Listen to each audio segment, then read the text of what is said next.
Estamos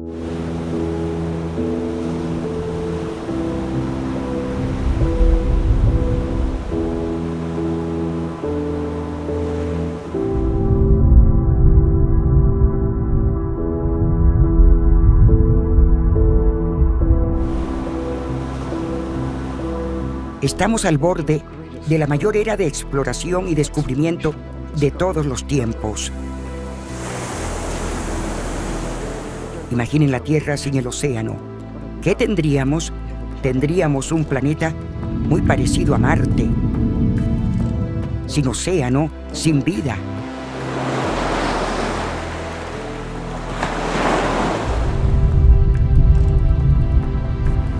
Siempre lo hemos utilizado para deshacernos de los residuos y cada vez vemos más cómo eso vuelve contra nosotros, ya sea en forma de microplásticos, metales pesados o toxinas. Los científicos se quedaron asombrados al descubrir que partículas de micro y nanoplásticos se encuentran en la fosa de las Marianas. Sí. Y en la cima del monte Everest. Y en el Ártico. Fue un descubrimiento sensacional. Las partículas nano están obstruyendo a los organismos filtradores, así que en realidad estamos ingiriendo nosotros mismos una dosis de microplásticos. Y sin darnos cuenta de ello, protejan la naturaleza, especialmente el océano, como si su vida dependiera de ello, porque así es.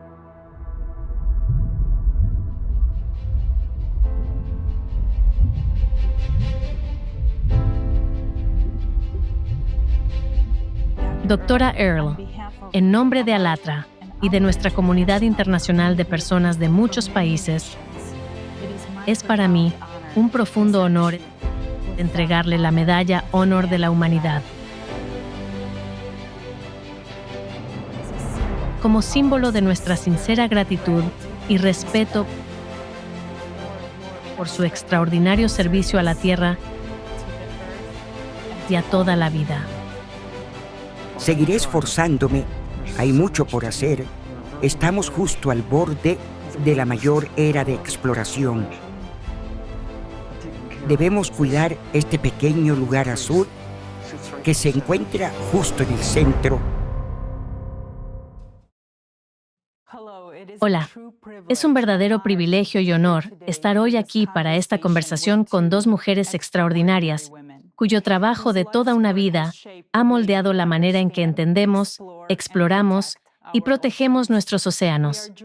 Nos acompaña una pionera cuyo nombre es conocido en todo el mundo, la doctora Sylvia Earle, legendaria oceanógrafa, exploradora residente de la Sociedad Geográfica Nacional y una de las voces más influyentes en la ciencia marina y la conservación de la historia.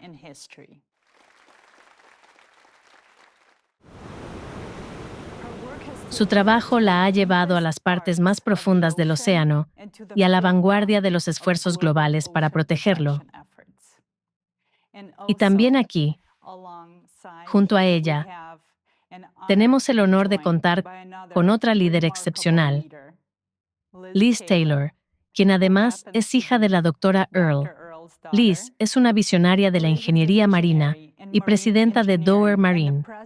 A lo largo de décadas de innovación, ha ayudado a diseñar y construir las tecnologías que hacen posible la exploración de las profundidades del océano, tendiendo puentes entre la ciencia, la ingeniería y el descubrimiento al más alto nivel.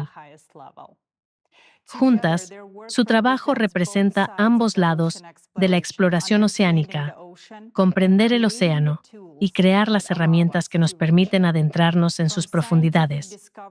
Desde el descubrimiento científico hasta la innovación tecnológica, su impacto conjunto ha contribuido a redefinir lo que la humanidad puede lograr bajo la superficie de nuestro planeta. Nos sentimos muy honrados de estar hoy aquí. Muchísimas gracias por dedicar su tiempo y por invitarnos. Y la primera pregunta que me gustaría hacerles a ambas es esta.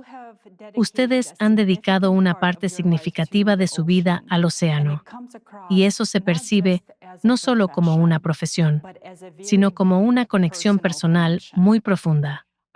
Me gustaría comenzar con esta primera pregunta sencilla. ¿Qué fue lo que las cautivó tan profundamente del océano hasta el punto de darse cuenta de que esto se convertiría en el trabajo de sus vidas? Bueno, una ola me derribó cuando tenía 3 años, y así, el océano captó mi atención. Pero lo que realmente selló mi interés fue que cuando era niña, mis padres se mudaron de Nueva Jersey a Florida y vivíamos justo al lado del agua.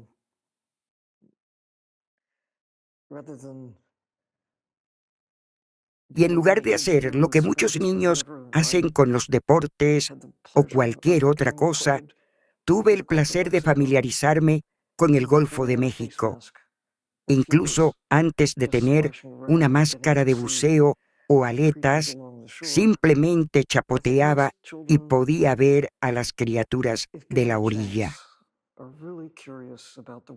Creo que la mayoría de los niños, si se les da la oportunidad, sienten mucha curiosidad por el mundo que los rodea, por la naturaleza de otras formas de vida, de todas las formas de vida, ya sean gatos, perros, mascotas comunes o animales salvajes, aves, peces, pequeñas ardillas inquietas, lo que sea. Y en mi caso, no pensé en tomar una decisión. Simplemente quedé enganchada al océano, porque allí había criaturas que no veía en la tierra, y llegué a conocerlas simplemente observando, porque estaban allí para que yo las viera, y todo se fue desarrollando desde entonces. Y en mi caso, simplemente siempre crecí cerca del océano. Ha sido parte de la vida cotidiana. Teníamos moluscos como mascotas en la cocina. Prensábamos plantas en el garaje. Así que me vi arrastrada a ello desde una edad muy temprana. Y luego pasaba mucho tiempo al aire libre explorando todo. En aquella época no teníamos teléfonos móviles, tabletas, ni cosas por el estilo. Así que nos decían que saliéramos a jugar. Eso era lo que hacíamos en nuestras exploraciones más sencillas. Conocíamos la naturaleza, íbamos con una lupa, observábamos todo tipo de bichitos, renacuajos y pequeñas conchas en la playa. Y luego todo eso pasó a las inmersiones. Aprendí a nadar y a bucear con tubo desde muy pequeña. Y a los 9 años probé por primera vez a sumergirme con equipo de buceo. También pasamos mucho tiempo en acuarios públicos. Yo ayudaba a cuidar de los peces que llegaban allí y observaba cómo se adaptaban a la vida en cautiverio y se convertían en una especie de embajadores de su especie, ayudando a la gente a comprender a quienes viven en el océano y en otros cuerpos de agua. Gracias a la vida bajo el agua, pude ver a los peces de una manera nueva, como individuos, y el acuario, al igual que el océano, te permitió distinguir la individualidad de los peces. La mayoría de las personas solo se encuentran con los peces en su plato, pero aquí los ves como seres con los que se puede interactuar y que, además, te reconocen. Oh, sí, muchísimo.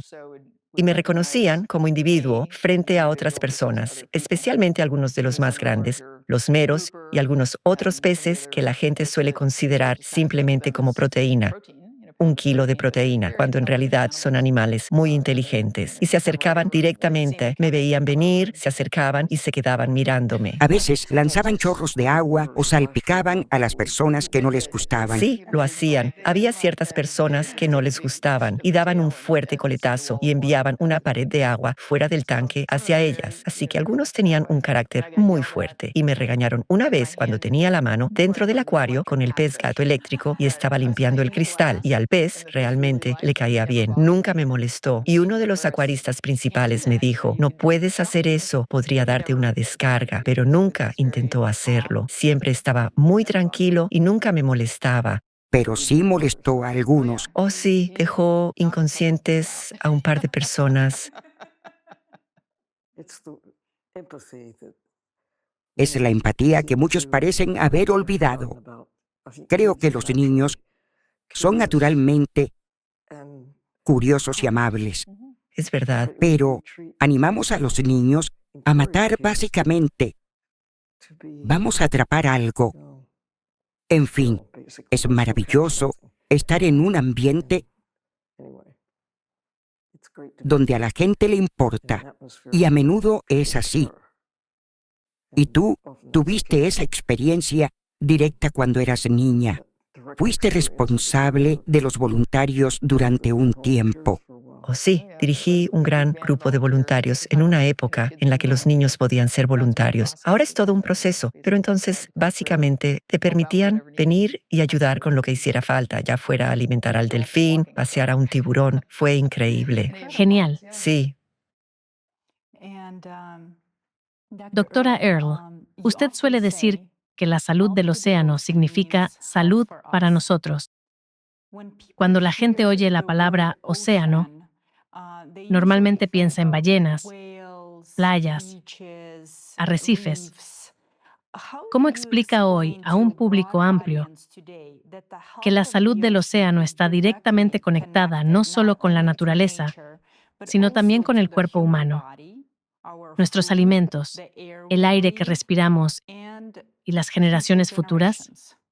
Una forma de generar el reconocimiento de que el océano realmente importa a todos, en todas partes y en todo momento. Es imaginar la Tierra sin el océano. ¿Qué tendríamos? Tendríamos un planeta muy parecido a Marte.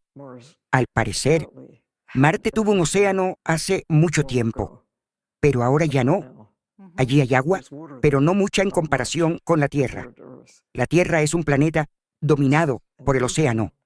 El 97% del agua de la Tierra es océano. Solo el 3% corresponde a ríos, lagos, arroyos, aguas subterráneas y el agua en forma de hielo. La mayor parte del agua dulce de la Tierra está atrapada en el hielo antártico.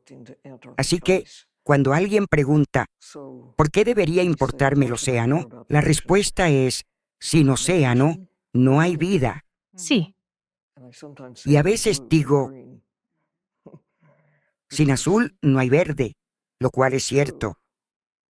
Necesitamos todos los ingredientes que hacen que la Tierra sea habitable, pero sin agua. No habría nada vivo. Igual que Marte. Sí, y realmente tenemos que pensar en todo lo que hemos vertido en el océano, especialmente desde el inicio de la era industrial.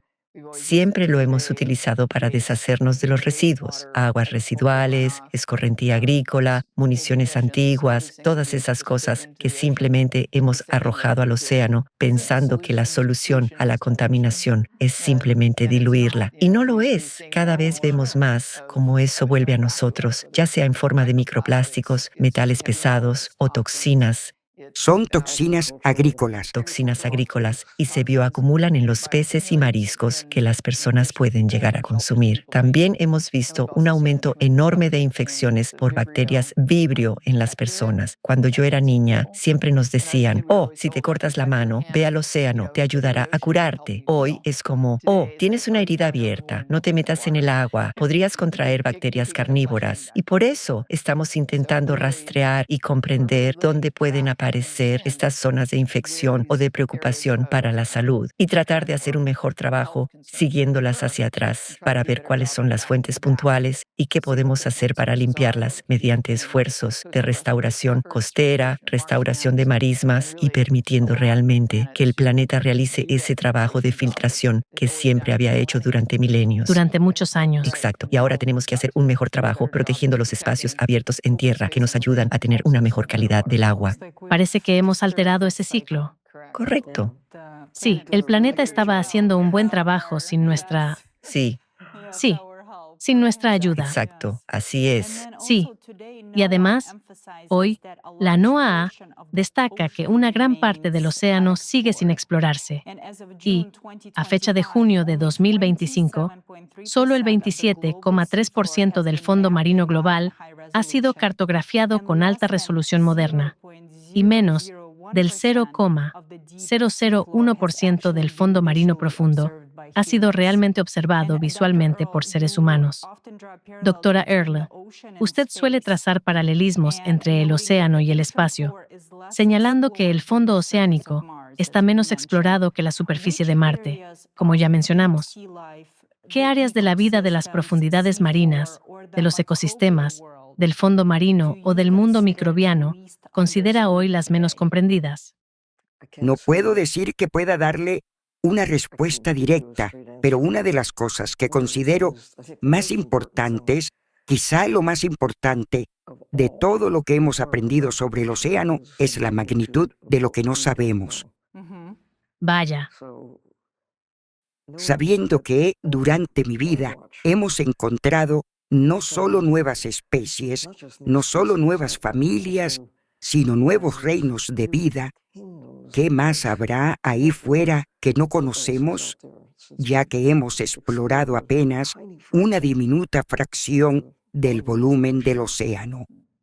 muy pequeña. Estamos al borde de la mayor era de exploración y descubrimiento de todos los tiempos. Es decir, cuando pensamos en las políticas que tenemos, las leyes que elaboramos se basan en lo que sabemos. Pero ahora que sabemos que apenas podemos vislumbrar lo desconocido, deberíamos dejar espacio para lo que estamos aprendiendo. En cierto modo, nos hemos limitado a nosotros mismos al fijar determinadas políticas sobre cómo usamos el océano, calculando cifras sobre cuántas criaturas creemos que podríamos extraer de forma segura y seguir teniendo atunes, peces espada, calamares, langostas, gambas y todas esas otras especies. Pero hay que entender que realmente no sabemos cuántas había, ni siquiera cuántas hay. Así que es una especie de falsa tranquilidad que nos imponemos. Pero si uno entiende que realmente no lo sabemos, deberíamos ser cautelosos, deberíamos ser mucho menos codiciosos. Ya hemos extraído del océano alrededor de la mitad del volumen de vida que había en él para usos humanos, en parte para comer peces y otras criaturas. Pero también se trata de no conocer las consecuencias de nuestras acciones. La pérdida de tantas criaturas en el proceso de capturar los peces que buscamos con palangres. No hay ningún cartel ahí fuera que diga: solo los peces espada deben morder el anzuelo. Se captura toda una variedad de criaturas que mueren y simplemente se tiran.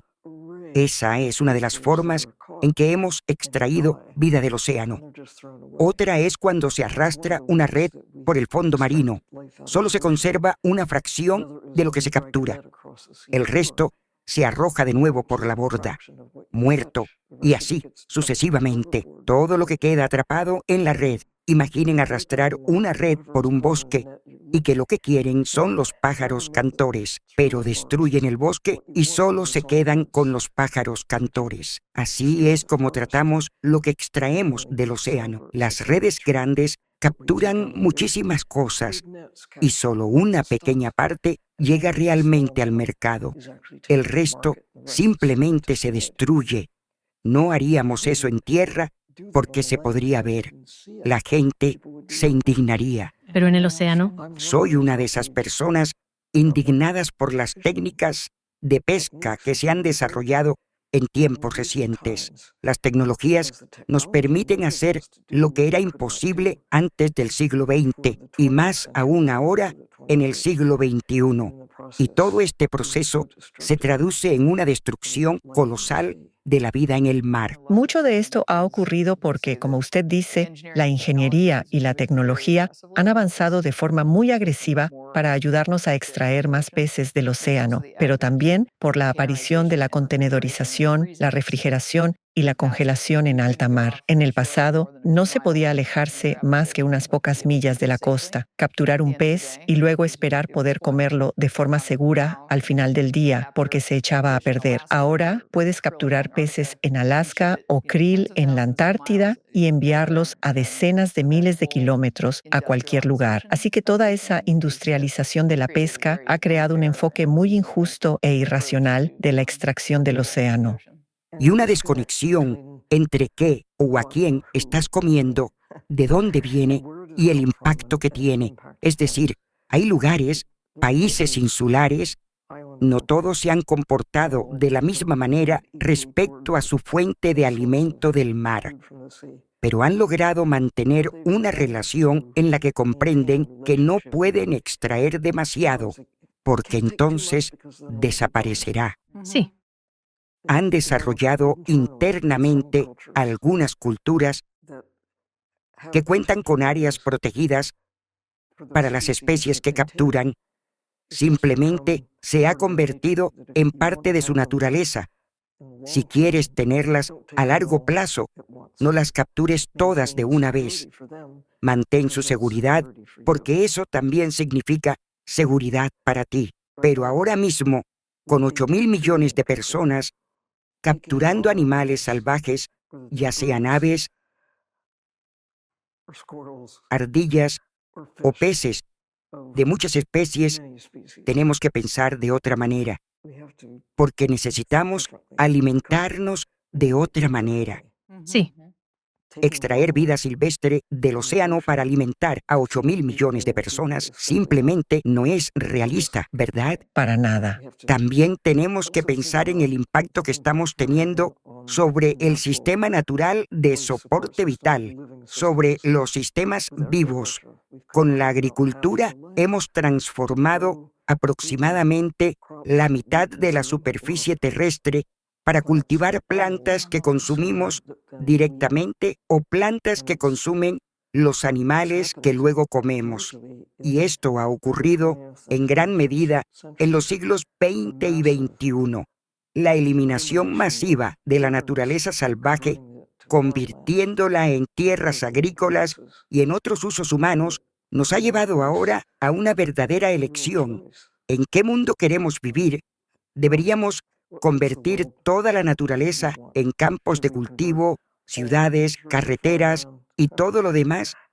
Bueno, siendo realistas, eso no es posible, porque los sistemas que nos mantienen vivos, los lugares naturales vivos que consideramos áreas silvestres, son nuestro sistema de soporte vital, y en su mayor parte es el océano. Representa el 97% de la biosfera. Pero hasta ahora solo podíamos acceder a él y extraer sus recursos en determinadas cantidades. Como ha dicho Liz, recientemente han aparecido tecnologías que nos permiten llegar de forma segura, mucho más lejos que hace 100 o 200 años. Ahora podemos localizar, capturar, congelar y transportar las capturas de un extremo del planeta al otro. Antes era algo imposible de imaginar. La comercialización de la vida silvestre oceánica, como marisco y pescado, ha aumentado desde mediados del siglo XX hasta ahora, hasta alcanzar un nivel de extracción que pone en riesgo no solo a los peces y otras criaturas que consumimos del mar, sino también a nosotros mismos, porque estamos destruyendo los propios sistemas que mantienen la naturaleza de la Tierra como un planeta habitable. Somos realmente buenos extrayendo, matando y transformando los sistemas que nos mantienen vivos. Los astronautas son lo suficientemente inteligentes como para no jugar con su sistema de soporte vital. Yo lo aprendí muy rápido usando submarinos, y como Liz sabe, hay que cuidar el sistema de soporte vital. Sí, necesitas redundancia y realmente tenemos que prestar atención. Sí, cuando estás bajo el agua, estás allí como invitado. Es parte de nuestro hogar, la tierra, pero no estamos adaptados naturalmente para vivir bajo la superficie. Tenemos que depender de la tecnología, igual que los astronautas, para ir a gran altura en el cielo.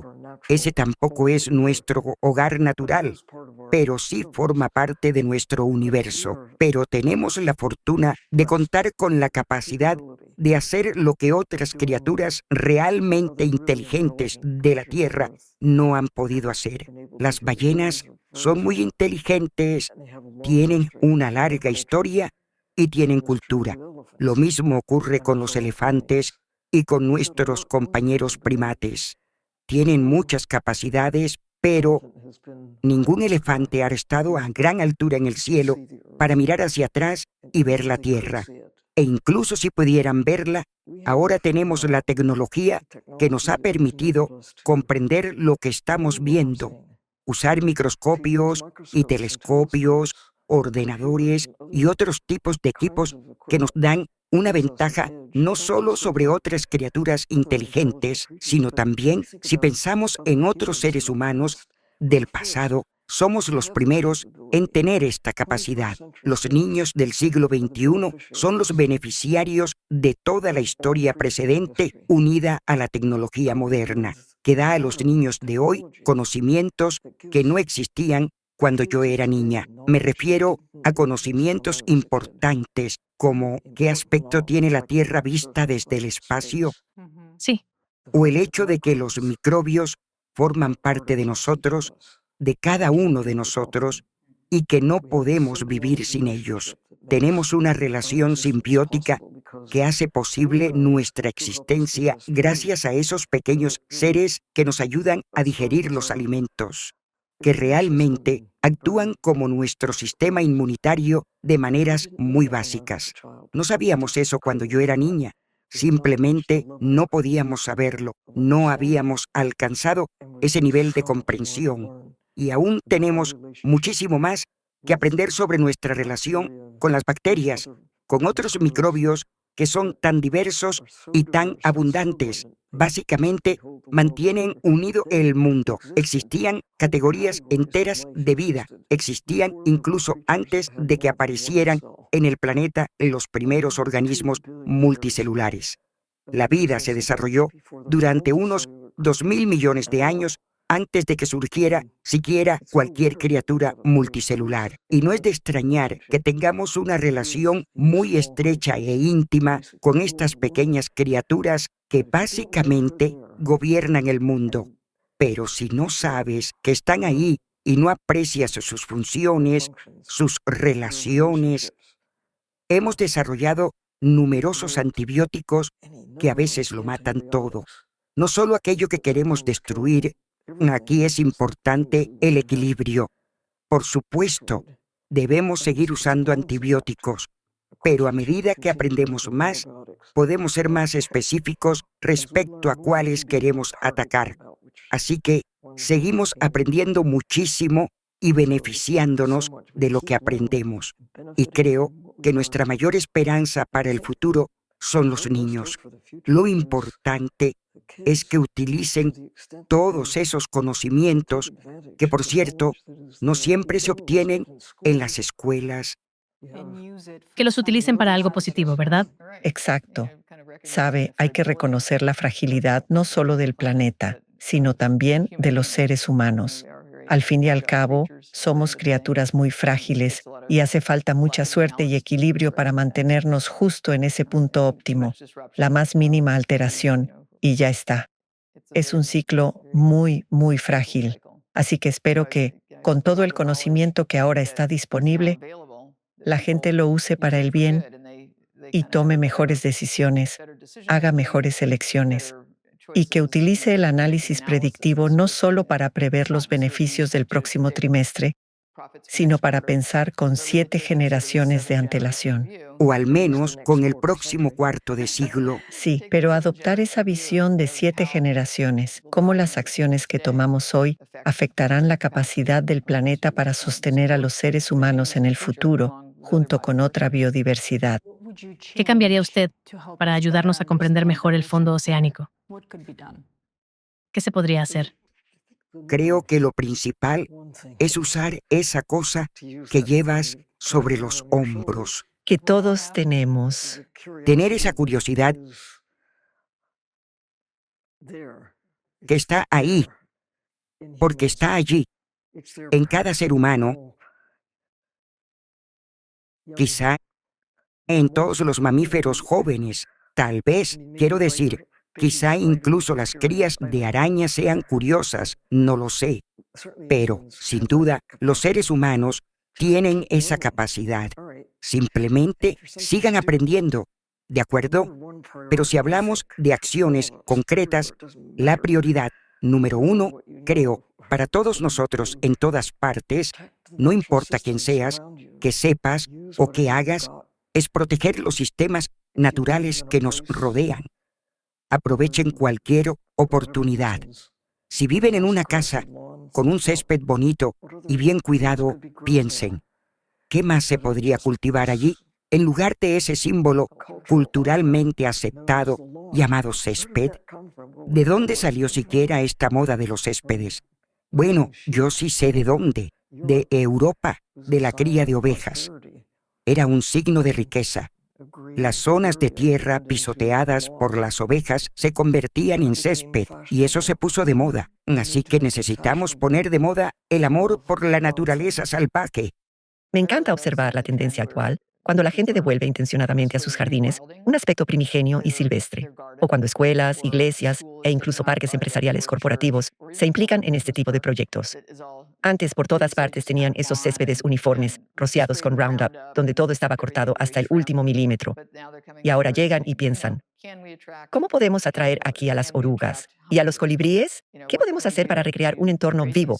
Protegen esos espacios. Y así, cada persona, paso a paso, aportando su pequeñísima contribución, puede cambiar la situación de manera impresionante.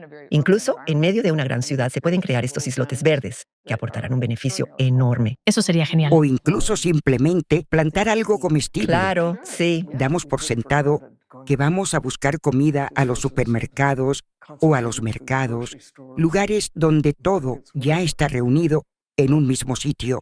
Pero si los niños no ven crecer las cosas, ¿cómo van a saber dónde vive una zanahoria ¿De dónde viene? Sí, absolutamente. o de dónde vienen los huevos? Sí. Si nunca has visto una gallina y nunca has visto cómo pone un huevo. Sí. Pero es maravilloso ver que hay una especie de renacimiento del huerto familiar o de los huertos comunitarios. Huertos comunitarios. Creo que están volviendo, poco a poco. Así que es poco a poco. Pero cada uno de esos pasos es tan fundamental. Y cuando llevas a un niño afuera y puede recoger una fresa o puede recoger un huevo caliente de la gallina, entonces su curiosidad simplemente explota y se llena de alegría. Y empiezas a apreciar de dónde viene la comida. Quiero decir, me resulta sorprendente, incluso impactante, que la gente llame a los peces simplemente peces, como si fueran algo homogéneo, aunque existen al menos 33,000 especies diferentes de peces. Hay un tipo de ave al que llamamos pollo. Hay otro tipo de ave al que llamamos pavo. Hay algunas variaciones dentro de ellos, pero básicamente es una sola especie, igual que los perros representan una especie con mucha variabilidad. Pero cuando hablamos de peces, no hablamos simplemente de la diversidad dentro de una misma especie, sino de clases biológicas completamente distintas. Y la gran mayoría de los que consumimos son carnívoros. Sí. Y no se capturan como los pollos, patos y pavos, vacas, cerdos, cabras u ovejas, que normalmente se sacrifican cuando son jóvenes, por lo general durante el primer año, cuando crecen rápido. A esa edad, la conversión del alimento en masa muscular se produce con la máxima eficiencia. Aproximadamente se necesitan unos 2 kilos de alimento vegetal para obtener 1 kilo de carne de pollo. Para las vacas, los cerdos y los demás animales que comemos son entre 15 y 20 kilos de plantas. Sacrificamos a estos animales jóvenes y eso es algo habitual. No comemos ovejas viejas, comemos cordero, no comemos cerdos viejos, comemos a los que aún no tienen ni 1 año, mientras están en pleno crecimiento. Y en el océano capturamos y comemos atunes de 10 años o relojes anaranjados de 100 años. Es impactante. Por ejemplo, no hace tanto tiempo, la tortuga era algo común en los menús de los restaurantes, pero las tortugas pueden vivir 50 o 100 años, o las ballenas. Solo dejamos de matar ballenas comercialmente a nivel global en 1986, pero pensemos en cuánto viven las ballenas, tanto como los seres humanos, de hecho. o incluso más. Sí, un tipo de ballena vive al menos 200 años. ¿No nos gustaría conocer sus secretos? ¿Sus secretos? Sí, absolutamente. El tiburón de Groenlandia puede vivir quizá 400 años y, en fin, lo que extraemos del océano son básicamente carnívoros. Hay algunas excepciones, pero no son simplemente crías. Un pez loro puede tener 5 o 10 años. ¿Alguna vez han visto un pollo de 5 años a la venta? No. Está el concepto de que la vida silvestre está ahí para tomarla gratis, ¿verdad? Y ese es el problema. Un agricultor no va a pagar para alimentar a un pollo durante 5 o 6 años. Él intentará optimizar los plazos al máximo. ¿Cuál es la cantidad mínima de alimento que hay que darle para enviarla cuanto antes a la venta? Tienen un ciclo claro, un modelo económico que siguen. Una de las cosas más absurdas que criamos son los salmones. Son carnívoros y la eficiencia de criarlos es ridícula.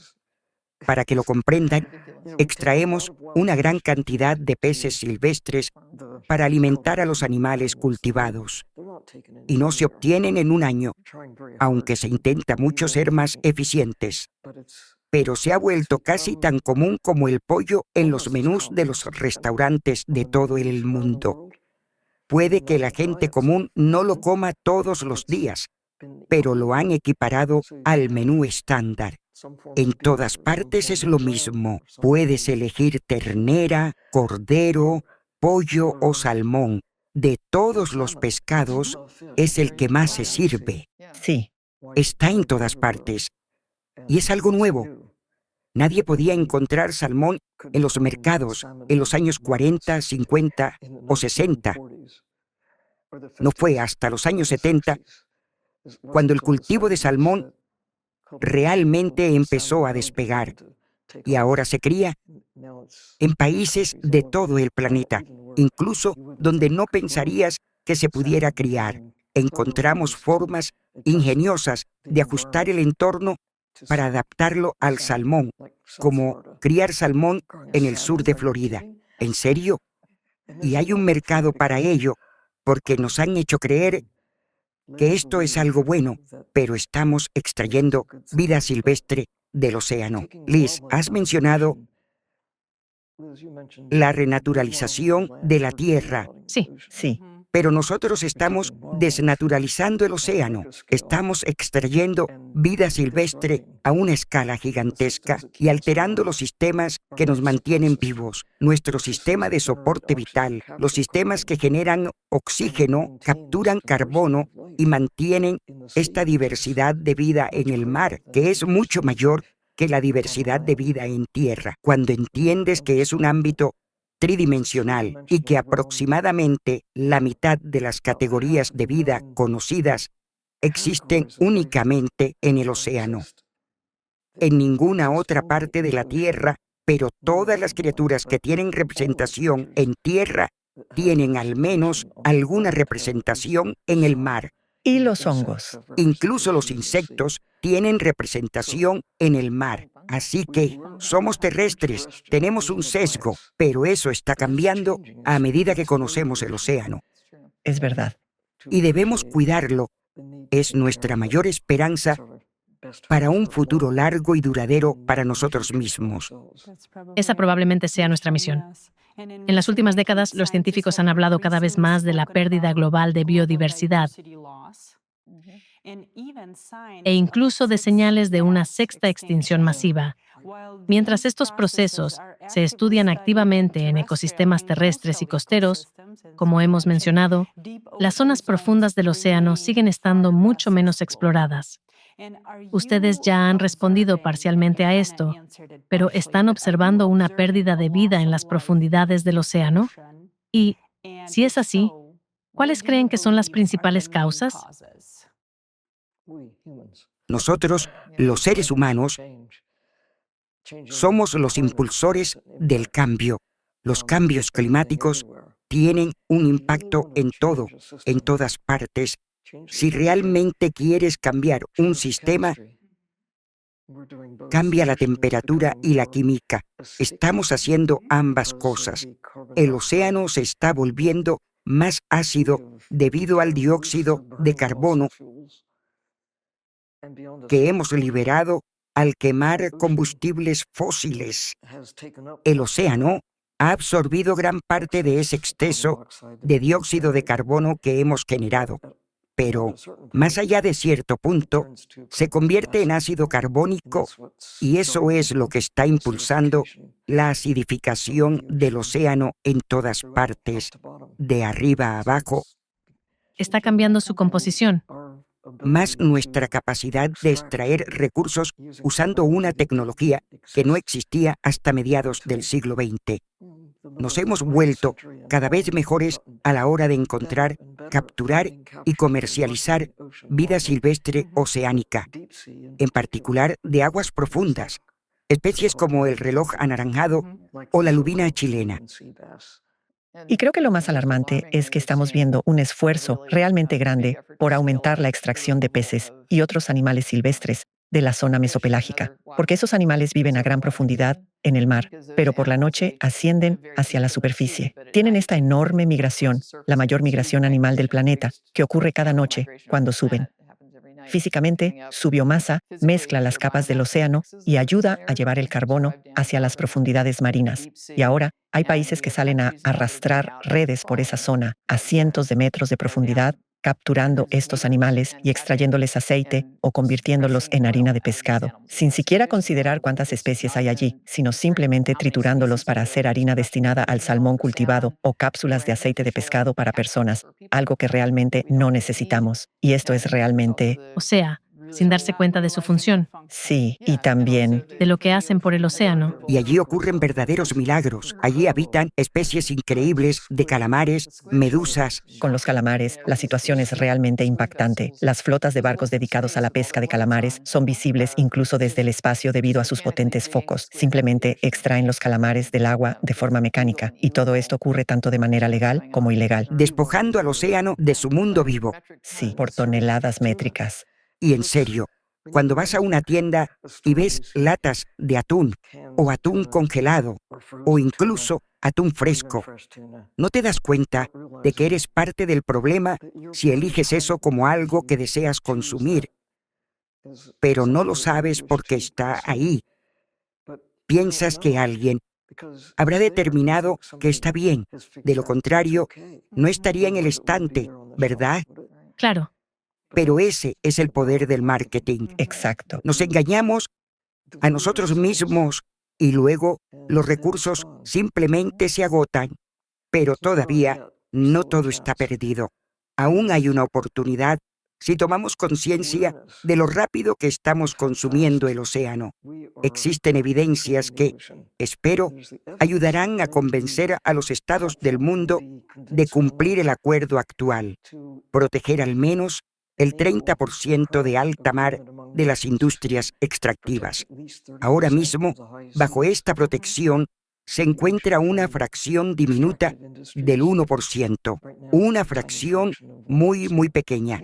Exacto. Y está el nuevo tratado sobre la biodiversidad marina que ha entrado en vigor. Sí, justo el año pasado. Para ayudar a proteger alta mar. ¿Fue el año pasado o a principios de este año? Cuando realmente se habilitó. Pero ahora la pregunta es, ¿cómo garantizar que se cumpla? ¿Cómo nos ponemos primero de acuerdo para hacerlo? probablemente sea la pregunta más importante de todos los tiempos. Sí, Y es un problema enorme, especialmente para los pequeños estados insulares. Ellos tienen enormes zonas económicas exclusivas. ¿Y cómo pueden controlar esa protección? ¿Cómo se protegen de países, digamos, rebeldes, que entran y arrastran redes en plena noche o simplemente extraen cosas y se marchan? Hay mucho de ese tipo de robo. En realidad, lo que ocurre es tráfico de vida silvestre, pero está legitimado. legal y a veces ilegal, no declarado y no reglamentado, pero subvencionado. Estamos hablando de miles de millones de dólares que se ponen a disposición de quienes salen a encontrar, capturar y comercializar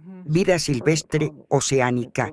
Y eso es parte del problema, pero también puede ser parte de la solución. Y ha habido un esfuerzo para intentar recuperar esos miles de millones e invertirlos en dar a las industrias implicadas un aterrizaje suave para que averigüen qué más hacer. ¿Qué más hacer? Lo mismo se aplica a las industrias del petróleo y el gas.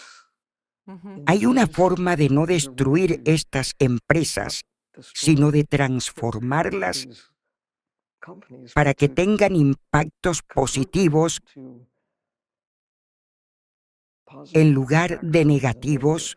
Y lo hemos visto en acción en algunos lugares, en algunos de los Hope Spots, puntos de esperanza. Visitamos Isla Mujeres, en México, hace un par de años, y el propietario de un hotel local se dio cuenta de que su turismo de buceo estaba disminuyendo porque la gente quería ver los tiburones, pero los tiburones estaban desapareciendo. Así que decidió que iba a pagar a los pescadores de tiburones para que no pescaran tiburones. Vaya, Así que les pagaba el mismo dinero que habrían recibido por el tiburón. Les pagaba para que no pescaran los tiburones.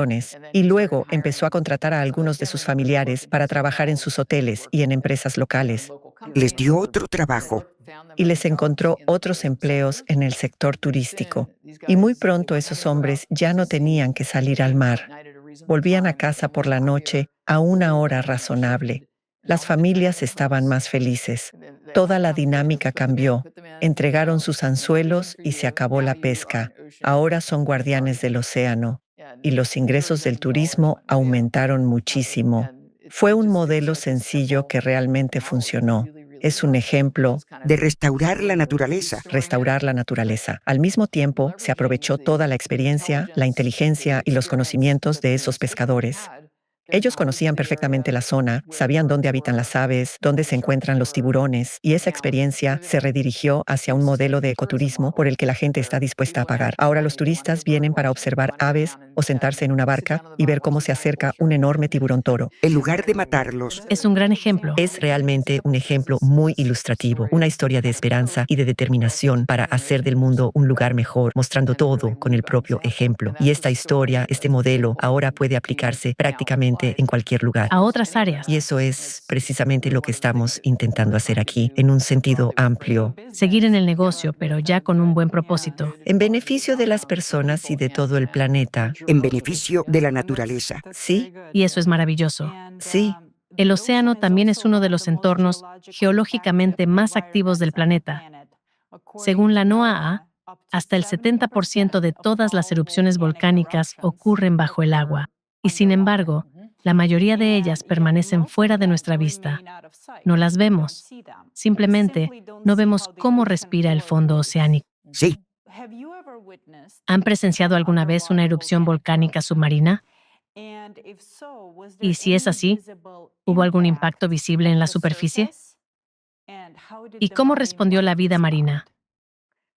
yo no la he presenciado personalmente, pero tenemos amigos que han visto lava fundida saliendo, por ejemplo, frente a Hawái, ¿Bajo el agua? bajo el agua. He visto estas imágenes.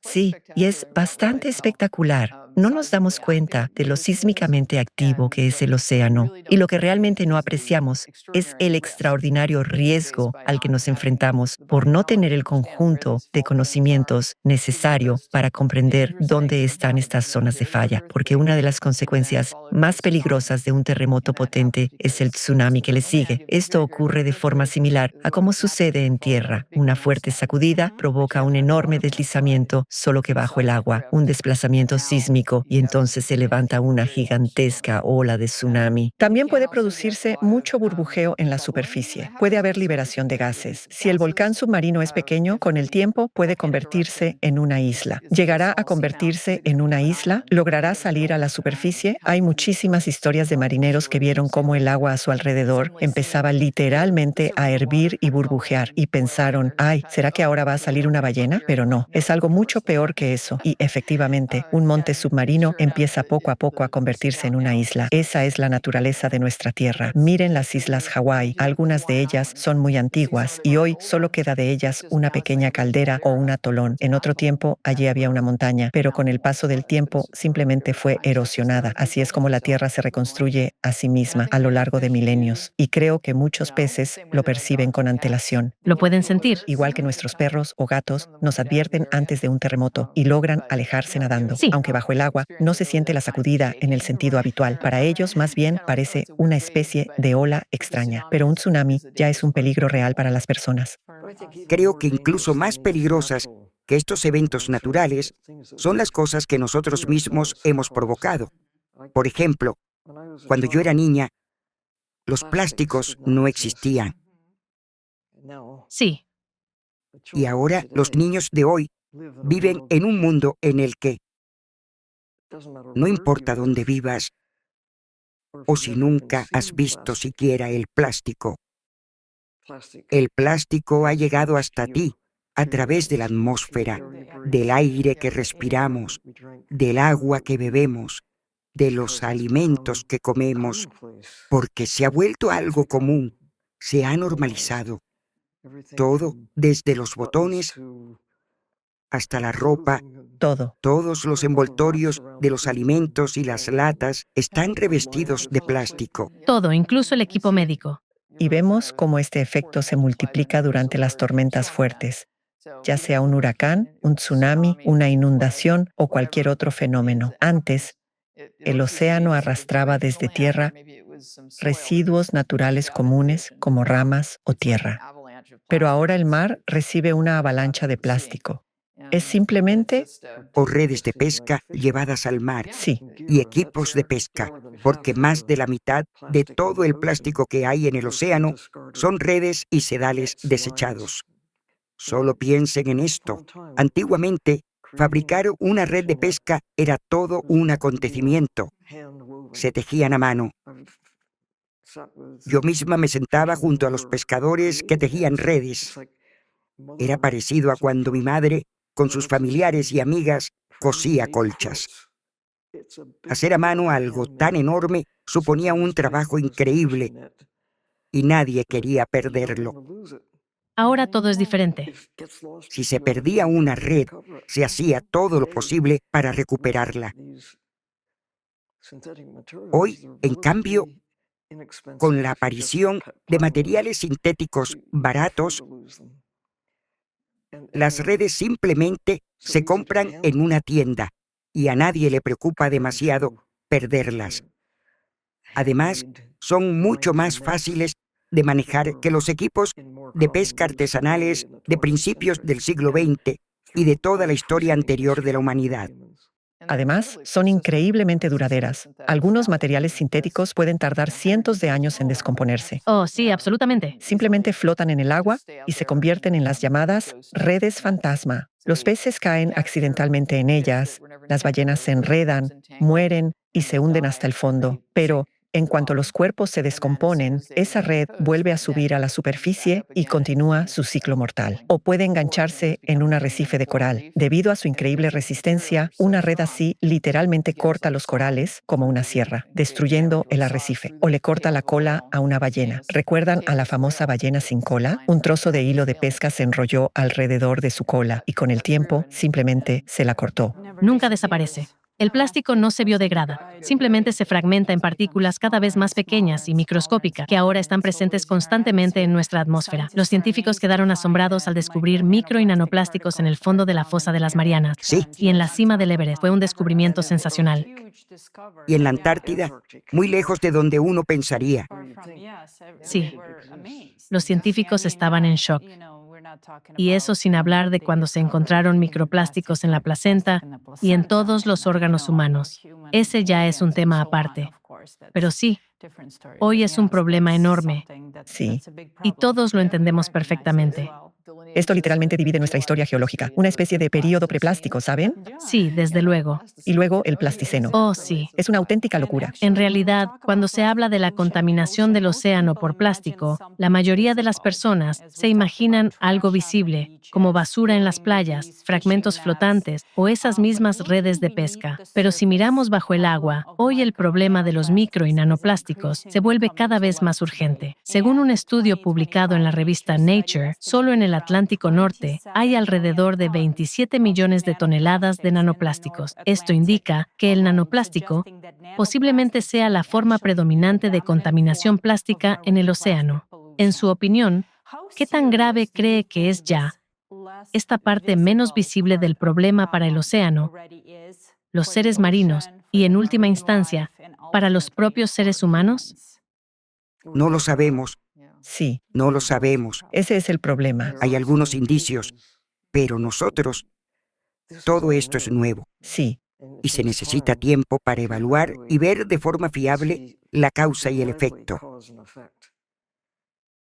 Y ahora mismo estamos en medio de ese proceso, pero creo que si los plásticos fueran esenciales para la vida en nuestro ecosistema, ya existirían allí de forma natural. No pueden ser neutrales, no pueden estar allí sin ejercer ningún tipo de impacto. Simplemente todavía no sabemos cuál es realmente ese impacto. Sí, todavía no lo sabemos del todo, pero ya vemos ejemplos concretos. Los mismos corales, que literalmente se mueren de hambre. Los corales son organismos filtradores. Se abren, dejan pasar el agua a través de ellos, etc. Pero cuando ingieren plástico junto con alimento real, tienen una falsa sensación de saciedad. Como resultado, su resiliencia disminuye y pueden simplemente morir de agotamiento. Hemos visto pruebas de esto en el caso de los polluelos de albatros. Los padres recogen plástico de la superficie del agua pensando que es pescado y se lo dan de comer al polluelo. El polluelo muere de hambre y cuando su cuerpo se descompone, en su lugar queda simplemente un montón de plástico que el pequeño tenía en el buche. Pero esos son fragmentos grandes de plástico que literalmente obstruyen el organismo. Sí, obstruyen los órganos digestivos, pero las nanopartículas actúan exactamente igual, ¿entienden? Obstruyen los organismos de las criaturas que filtran el agua, el menaden, las ostras, los mejillones, los moluscos, es decir, todo aquello que a muchas personas les gusta comer, y en muchos casos el plástico se acumula en estos organismos. Así que, en esencia, nosotros mismos terminamos comiendo una buena porción de microplásticos. Y ni siquiera lo sospechamos. Absolutamente. Y cuanto más subimos en la cadena alimentaria, un atún cualquiera come un pez que comió otro pez, y ese, a su vez, comió un tercero. Al final, en él se acumulan no solo contaminantes químicos o mercurio que se transmiten a lo largo de la cadena. Cuanto más vieja y grande es la especie, más tiempo ha estado acumulando todo eso en su organismo. Y no se trata solo de micro y nanoplásticos, sino también de todos los demás residuos que vertemos al océano. De todos los demás contaminantes. Así que todo vuelve de nuevo a la cuestión de la conciencia y a cómo podemos detener esto, minimizar el daño. Por supuesto, la mejor solución es cortar por completo el flujo de plástico que llega al océano y en general al medio ambiente, es decir, hacer que... Dejar de comer pescado. Bueno, sí. Porque no es una necesidad vital. Pero también hay que pensar en cómo reducir al mínimo el uso del plástico en nuestra vida. Elegir aquello que pueda reciclarse, exigir cambios. Sin duda, en algunos ámbitos el plástico es indispensable. Por ejemplo, en la medicina o cuando se trata de plásticos muy resistentes como recipientes alimentarios que una familia puede usar durante décadas. Pero este plástico desechable y barato, ya es hora de acabar con él. Ya hay demasiado a nuestro alrededor. Desde luego. Y los equipos de pesca con los que se capturan los habitantes del océano ni siquiera deberían fabricarse, teniendo en cuenta el enorme daño que causan a la vida marina, mutilan y matan animales. Y eso sin contar el legado plástico que dejan tras de sí. Ahora se escuchan llamados para utilizar la tecnología, por ejemplo, colocar sensores de seguimiento en cada red de pesca, en cada contenedor de carga, en todo aquello que se pierde en el mar, para incentivar a la gente a recuperar su equipo perdido. Porque, ¿qué ocurre ahora? Si se pierde una red enorme, los pescadores simplemente le dicen a la compañía de seguros, he perdido una red, emítanme un cheque. Pero si la compañía de seguros dijera, señores pescadores, ahora ustedes son personalmente responsables, o recuperan esa red, o les pasaremos la factura por el daño ambiental que causará a la naturaleza, enseguida tendrían un incentivo para ir a sacarla. O, desde el principio, serían más cuidadosos para no perderla. Devolver al remitente. Sí, porque esas tecnologías ya existen. Todas esas pequeñas etiquetas de seguimiento y dispositivos similares. Podemos rastrear un iPhone perdido. Entonces, ¿por qué no rastrear una red de pesca? Hay maneras de hacerlo. Pero en el camino hacia la implementación de estas soluciones todavía hay muchísimas barreras. Implementación de soluciones y conciencia. Resulta que, aunque mañana la humanidad redujera radicalmente el flujo de plástico nuevo hacia el océano, la principal dificultad seguiría existiendo. Una enorme cantidad de micro y nanoplásticos ya circula en el agua, el aire y las cadenas alimentarias. Ya están ahí. En su opinión, ¿qué importancia tienen las investigaciones actuales dirigidas a comprender qué se puede hacer con esta colosal masa de micro y nanoplásticos que ya está presente en los ecosistemas? De nuevo, es un gran factor desconocido. Pero en el océano, las almejas, las ostras y otros organismos filtradores, nos guste o no, están limpiando algunos de estos pequeños elementos y las acumulan en su interior.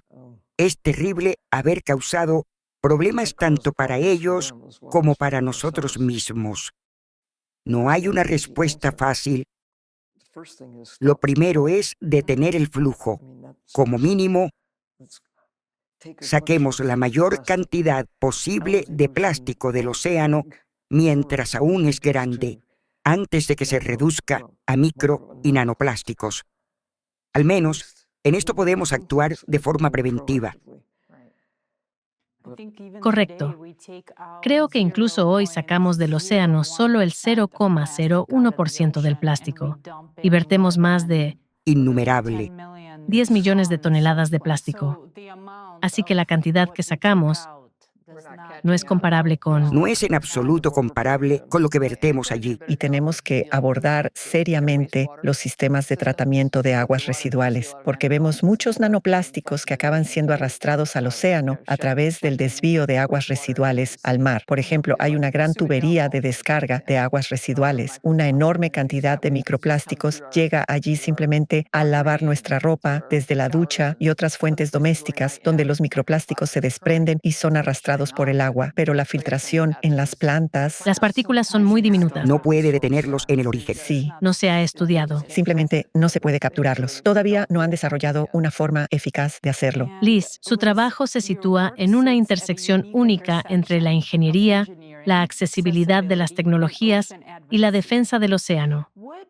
¿Qué nos han permitido ver las tecnologías de aguas profundas que la sociedad todavía no comprende del todo sobre la contaminación oceánica, especialmente a nivel de micropartículas, la contaminación en la columna de agua y las profundidades remotas? Sí, en Doer construimos todo tipo de vehículos submarinos, robots submarinos autónomos, vehículos submarinos operados a distancia y, por supuesto, batiscafos tripulados. Y también una gran variedad de tomamuestras para analizar sedimentos del fondo marino, la calidad del agua, etc. En general, todo lo que funciona bajo el agua. Y esto es lo sorprendente. Construimos para la Universidad de Hawái un enorme vehículo submarino operado a distancia, diseñado para alcanzar profundidades de hasta 6.500 metros. Durante su primera inmersión de prueba a 4.000 metros, todos nos quedamos paralizados por ver qué íbamos a descubrir, qué íbamos a ver allí. Encendimos los focos, la cámara, y lo primero que vimos a 4.000 metros de profundidad fue una botella de agua de plástico Dasani. Estaba sobre el fondo marino, en un estado tan perfecto como si acabaran de tirarla desde un barco o hubiera llegado arrastrada desde la playa. Es impactante. Impacta ver cuánta basura encontramos constantemente en las profundidades. Hemos encontrado de todo allí, desde ositos de peluche hasta enormes contenedores marítimos y campos enteros de municiones sin detonar, que en su día simplemente fueron hundidas en el océano. También pasamos mucho tiempo junto con científicos en la zona Clarion-Clipperton, donde ahora se planea iniciar la minería de aguas profundas. Allí hay una diversidad de vida asombrosa, pero incluso allí, de vez en cuando, aparece alguna extraña basura plástica. Ver esa vida increíble en las profundidades y comprender la destrucción catastrófica a la que puede conducir la minería de aguas profundas es simplemente aterrador. Por eso seguimos muy de cerca estas zonas. Cuantas más tecnologías creemos para que las personas puedan ver con sus propios ojos qué está ocurriendo allí y qué áreas necesitan protección, mejor. Espero que podamos elevar el nivel de conciencia lo suficiente como para aplicar el principio de precaución a toda la extracción de recursos en aguas profundas y reflexionar seriamente sobre la protección de estos lugares. Saben, cuando los contenedores de carga caen de los barcos y vierten todo su contenido en el océano, es alucinante la cantidad de objetos que uno puede encontrar allí. Oh, estoy segura de que hay de todo. Es una locura. En su entrevista con Divers Alert Network, usted habló sobre el acaparamiento de datos y dijo que no tenemos tiempo. En la investigación sobre nanoplásticos, uno de los principales problemas es la fragmentación de los métodos y la incompatibilidad de los datos. En su opinión, ¿qué tan crítico es hoy construir un sistema abierto e interoperable de datos oceánicos que incluya datos sobre contaminación a nivel de micro y nanoplásticos, para que los distintos equipos puedan finalmente ver una imagen coherente en lugar de estos fragmentos desconectados que vemos hoy? Precisamente estamos trabajando en esta dirección con la empresa Tansel. Su objetivo principal es unir datos reales en un formato que nos permita analizarlos de manera visual, sacar conclusiones correctas y tomar decisiones acertadas. Estamos buscando activamente a personas dispuestas a compartir sus datos para reunirlo todo en un solo conjunto. Y volvemos a centrarnos en nuestros puntos de esperanza para ver qué están haciendo las comunidades locales. Por ejemplo, si están haciendo seguimiento de tortugas marinas, podemos entrar en el sistema y comparar. Oigan, chicos de otro punto de esperanza, ¿cómo están sus tortugas? ¿Qué las amenaza en su zona? ¿Quizá la contaminación lumínica de nuevos resorts? ¿O también están ingiriendo plástico? ¿O tienen infecciones bacterianas o virales? Tenemos que empezar a compartir la información en lugar de encerrarla en departamentos y archivos separados. Es necesario ponerlo todo en una plataforma abierta común para tomar decisiones bien fundamentadas sobre esa base y cambiar las leyes. A nivel internacional, Operar únicamente con datos concretos. No simplemente decir, hoy hace calor afuera, sino concretamente, hoy hace 28 grados. Sí, eso es un hecho. absolutamente. O es así o no lo es. Y reunir todos esos datos en un solo lugar es un proyecto enorme en el que estamos trabajando ahora. Eso es difusión del conocimiento. Exacto. Ahí es donde empieza. Sí, y también poder hacer seguimiento de cosas como los incendios forestales. Sí, ¿En qué dirección sopla el viento? Me veré afectada por el humo y la ceniza. Se desplazará hacia el océano y creará una situación en la que podríamos tener una zona muerta. Saben, poder usar datos del mundo real de forma predictiva para impulsar una mejor toma de decisiones y ayudarnos también en una emergencia. la NASA ha destacado que sus proyectos con la doctora Sylvia Earle demuestran cómo la exploración oceánica y espacial pueden reforzarse mutuamente, específicamente en lo que respecta a la contaminación por micro y nanoplásticos. ¿Qué herramientas se necesitan con mayor urgencia hoy para mejorar el mapeo? ¿Plataformas autónomas, muestreo en aguas profundas, nuevos sensores físicos, o necesitamos algo completamente diferente para obtener estos datos? Bueno, creo que se puede y se debe hacer más muestreo, empezando, por ejemplo, en plantas municipales de tratamiento de aguas residuales, en las zonas de interfaz entre montañas, océanos y ríos, en cualquier lugar donde grandes corrientes de agua dulce se encuentran con el océano. Normalmente arrastran una gran cantidad de plástico, además de muchos otros sedimentos y sustancias químicas. Así que necesitamos una red de sensores más amplia que informe en tiempo real. Pero también tenemos que asegurarnos de que esos sensores que estamos construyendo no se conviertan en parte del problema del plástico, porque veo a mucha gente que dice, oh, necesito un sensor más barato, necesito desplegar 50,000 pequeñas bolas en el océano para recopilar datos del mundo real. Pero entonces, ¿qué pasa con ellas al final de su vida útil? Así que desde una perspectiva de fabricación, nosotros con mi equipo siempre pensamos, vale, vamos a construir algo. ¿Qué ocurre al final de su vida útil? ¿Y cómo podemos asegurarnos de recuperarlo y de diseñarlo para una reutilización adaptativa o para la reciclabilidad del producto? Así que no se trata simplemente de construir más sensores, sino de construir correctamente para que no acabemos convirtiéndonos en otro Problema. fuente de contaminación. Parte del problema, exactamente. Exactamente. Doctora Earle, usted ha apoyado la idea de reconocer el ecocidio como un crimen internacional, lo cual transmite un fuerte mensaje moral. Entonces, ¿dónde ve usted personalmente esta línea? ¿Cuándo el daño ambiental deja de ser un error de la civilización y se convierte en algo que puede llamarse un crimen contra la vida? ¿Y qué hay que hacer para evitar cruzar esa línea? Nos enfrentamos a desafíos que nosotros mismos hemos creado. Las ballenas no pueden solucionar estos problemas. Ellas no los causaron. Fuimos nosotros. Y tenemos que encontrar la manera de resolverlo. No tengo respuestas sencillas, pero sí sé que debemos abordarlo. Y todo empieza por saber que tienes un problema, ¿verdad? Entonces, debería haber consecuencias. Oh, sí. Ahora, en esencia, la pesca ilegal es el tráfico de vida silvestre. Al igual que la pesca legal. Y la pesca legal es casi igual de mala, pero al mismo tiempo, los responsables prácticamente no asumen ninguna responsabilidad. Y si pensamos en los vínculos de la caza furtiva con otros delitos, esto incluye el tráfico de armas, la trata de personas y el narcotráfico. Todas estas cosas siempre van de la mano, especialmente el trabajo esclavo. Hemos colaborado mucho con Ian Urbina en su proyecto El océano fuera de la ley. Él documentó con absoluta claridad casos en los que personas eran literalmente secuestradas en pequeñas aldeas de estados insulares. Les prometían trabajo como niñeras o jardineros, pero cuando llegaban, las encerraban durante años en barcos pesqueros sin ningún tipo de comunicación con sus seres queridos. Y si se negaban a pescar, a trabajar o no podían cumplir con lo exigido, simplemente las arrojaban por la borda. Ian tiene imágenes reales en video de personas arrojadas al agua y tiroteadas en alta mar simplemente por negarse a realizar ese trabajo esclavo. Es un problema monstruoso. Y luego esa captura llega a nuestro plato como pescado del día. Y la gente ni siquiera se imagina las terribles consecuencias que hay detrás. ¿De dónde viene? ¿De dónde viene? Y debe haber responsabilidad y consecuencias. Tiene que haber una política muy directa y Clara, clara que establezca consecuencias para este tipo de actividades. En el contexto de la protección de la vida en el océano, ¿podrían describir el papel que desempeñan hoy sus proyectos Mission Blue y Doer Marine? bueno, Mission Blue no fue concebida como otra gran organización, sino más bien como algo que pudiera apoyar el concepto de concienciación para hacer que las personas comprendan la naturaleza del peligro en el que nos encontramos actualmente. Está creciendo, pese a mi deseo de que no se convierta en otra gran burocracia de algún tipo.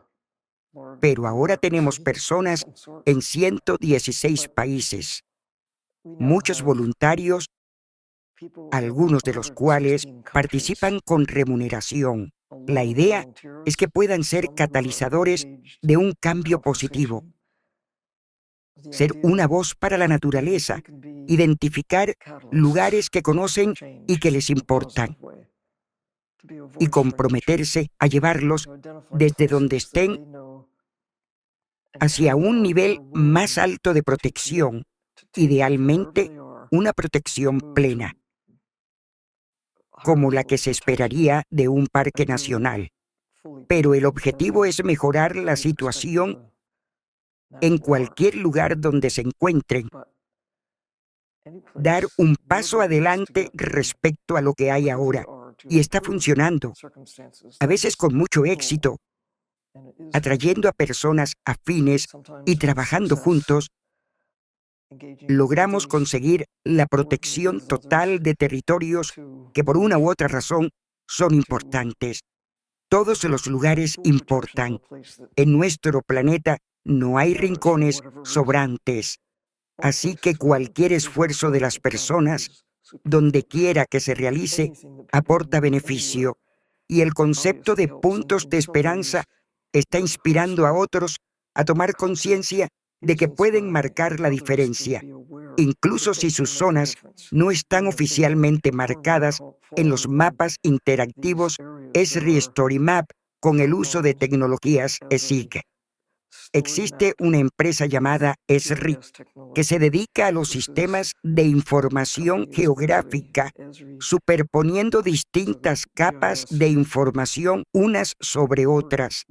Hemos creado este tipo de mapas para cada punto de esperanza.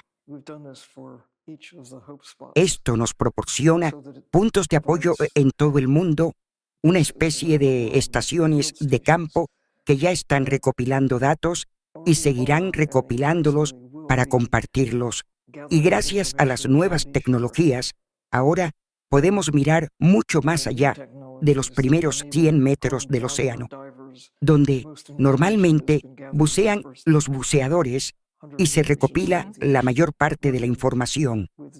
Trabajando conjuntamente con DOER y utilizando tecnologías de vehículos submarinos, en el próximo año planeamos crear un modelo piloto en la Polinesia Francesa, un modelo que demuestre que el proyecto puede generar beneficios económicos y, al mismo tiempo, ser positivo para la naturaleza. Exacto. Es una especie de modelo plantilla que estamos desarrollando ahora en la Polinesia Francesa junto con la comunidad Tetiaroa Society en el punto de esperanza de Tetiaroa. Llevamos allí vehículos submarinos, formamos a los habitantes locales en nuevas habilidades, creamos puestos de trabajo, proporcionamos educación y la posibilidad de recopilar todos estos datos SIG y subirlos a la plataforma común Tansel para hacer seguimiento de las tendencias globales. ¿Qué está ocurriendo con las tortugas en Tetiaroa? ¿Qué pasa con ellas en el Golfo de México? ¿Qué está ocurriendo en general con los animales en todo el mundo? Unimos todos estos elementos en un modelo de acción comunitaria. Necesitamos datos, pero para obtenerlos y ofrecer a las personas esta experiencia viva y directa, necesitamos tecnologías. Y los vehículos submarinos, por supuesto, son la herramienta tecnológica más poderosa que tenemos. La más poderosa, sí. Porque Silvia ya lo hizo. Se sumergió en un batiscafo junto con el ministro de Medio Ambiente de Ecuador. Al principio él estaba un poco inquieto. Miraba a su alrededor, observando las burbujas detrás del cristal y el agua sobre su cabeza. Pero luego se le dibujó una gran sonrisa, se relajó y entonces, de la nada, apareció un mola mola y lo miró de reojo y se alegró como un niño. Gritó, «Dios mío», completamente emocionado. Pero es precisamente en esos momentos, gracias a la experiencia personal, cuando se producen cambios profundos en la conciencia. Como dice Silvia, la comprensión genera cuidado y cuanto más información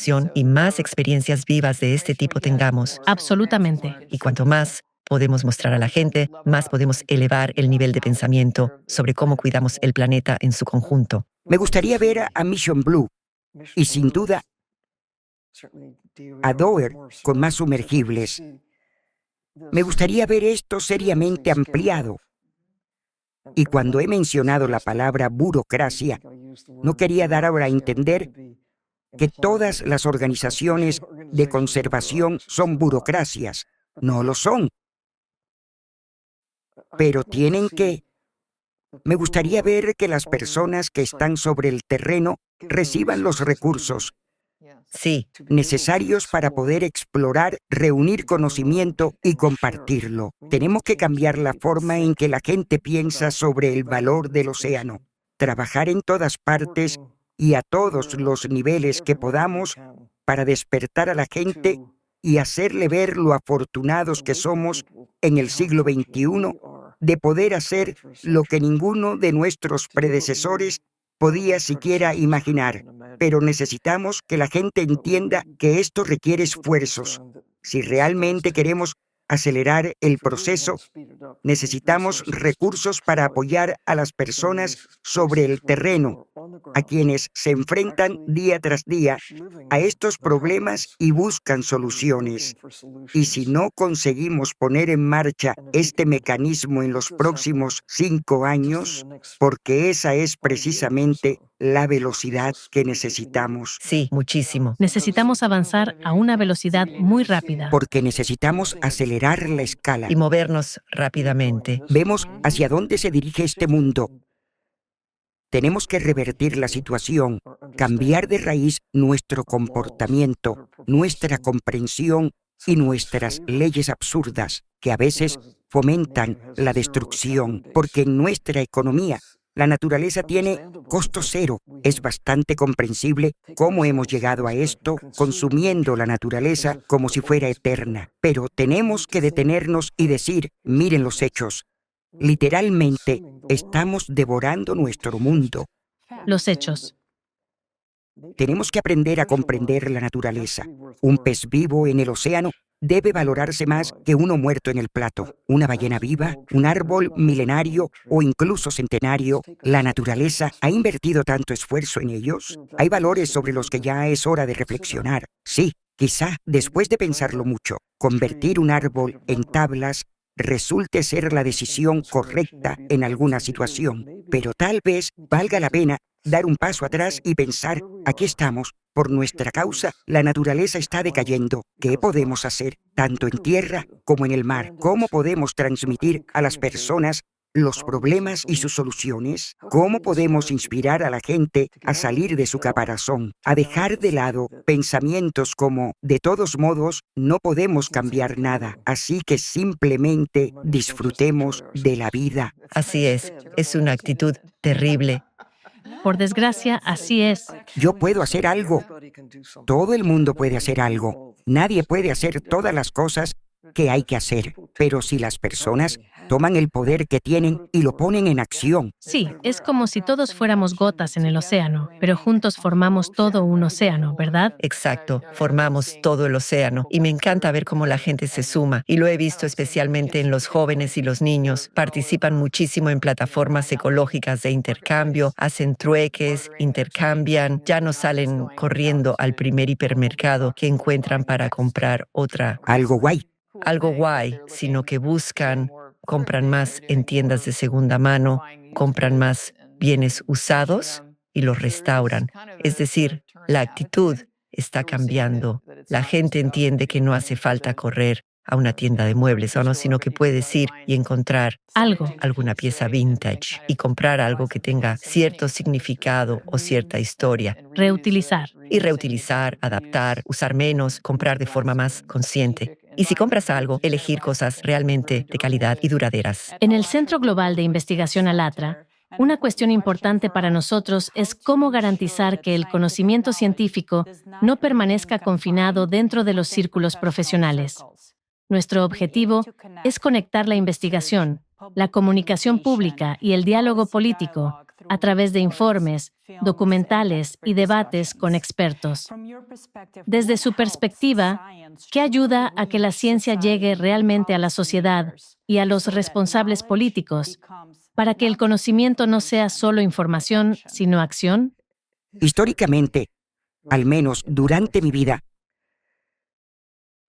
los científicos han sentido que pagan un precio si se salen de su carril y se comunican con los responsables políticos o con el público en general.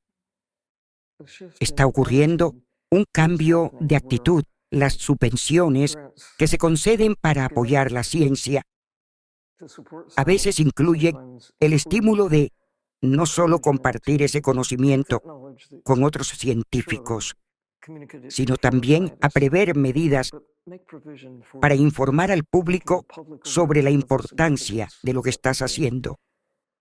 Así que está cambiando, quizá debido a la conciencia general sobre la importancia de dar a conocer la ciencia climática, no solo entre colegas científicos que dirán: «Oh, qué interesante, ¿qué descubriste? Genial, vamos a tomar una cerveza», sino también para explicar las cosas a la gente en un lenguaje que puedan entender Sí, sin comprometer la verdad. Hay que encontrar formas de expresar la naturaleza de los descubrimientos sin exagerar y sin perder su importancia. Así que creo que se está avanzando en la dirección correcta. Todavía no hemos llegado. Sí. Sí, aquí es importante utilizarlo todo en conjunto. Y como dijiste en tu primera charla, TED, hay que usar todo lo que tengas a tu disposición. Libros, películas, música, cualquier medio, todo aquello en lo que seas fuerte.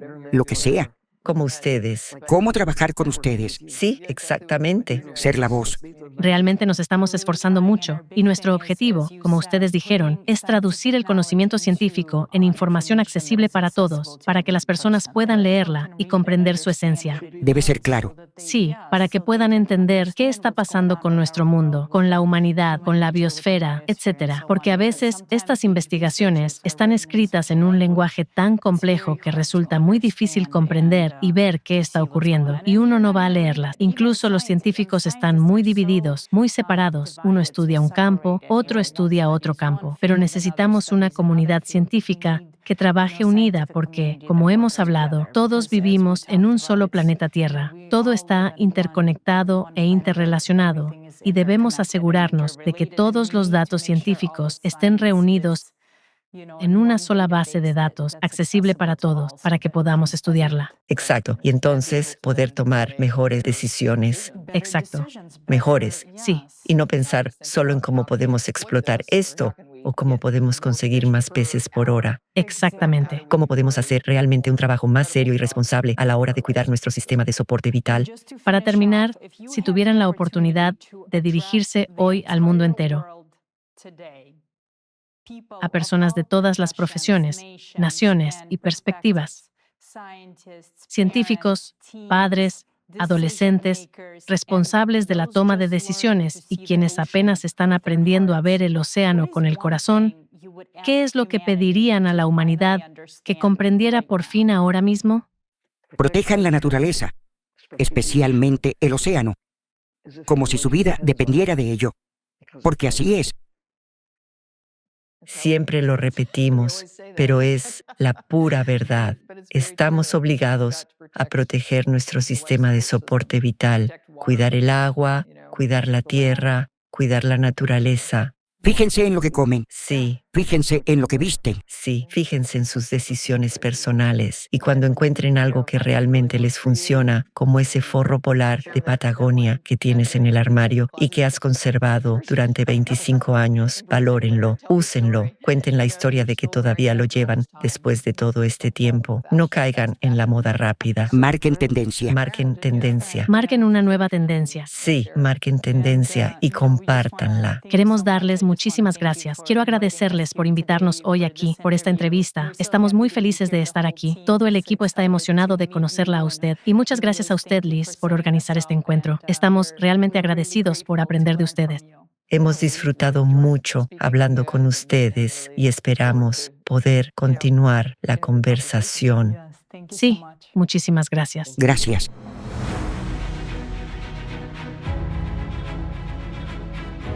Es muy hermoso.